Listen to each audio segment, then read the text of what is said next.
Brought you by UTL solar 78,000కు subsidy పొందండి. సబ్సిడీతో UTL on grid solar system ను ఇన్స్టాల్ చేసుకోండి.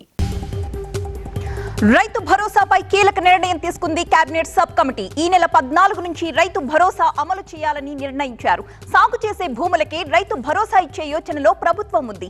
భట్టి రేపు సీఎం రేవంత్ ని కలుస్తారు. ఏపీ కేబినెట్ అమరావతిలో 2,723 కోట్ల రూపాయలతో 2 పనులకు ఆమోదముద్ర వేసింది.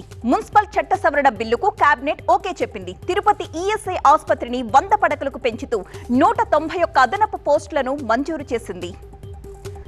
ఫార్ములా ఈ కార్ రేసులో ఈడీ విచారణకు హెచ్ఎండిఏ మాజీ చీఫ్ ఇంజనీర్ బిఎల్ఎన్ రెడ్డి గైర్హాజరయ్యారు. విచారణకు సమయాన్ని కోరుతూ ఈడీకి లేఖ రాశారాయన. మరొక వైపు అరవింద్ కుమార్ కూడా విచారణ హాజరయ్యేందుకు గడువు కోరారు.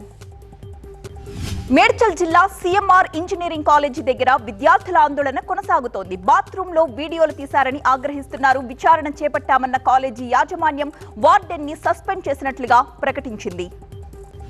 విశాఖపట్నం సెంట్రల్ జైల్లో పాతిపెట్టిన మొబైల్ పై విచారణ జరుగుతోంది. జైలు అధికారుల ఫిర్యాదుతో పోలీసులు కేసు నమోదు చేసుకున్నారు. ఈ కేసులో రౌడీ షీటర్ హేమంత్ కుమార్, రాజేష్ లను నిందితులుగా చేర్చారు.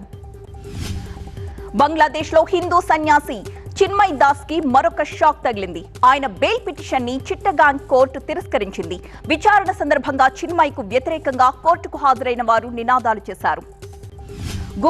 Brought you by UTL solar 78,000కు సబ్సిడీ పొందండి. సబ్సిడీతో UTL on grid solar system ను ఇన్స్టాల్ చేసుకోండి.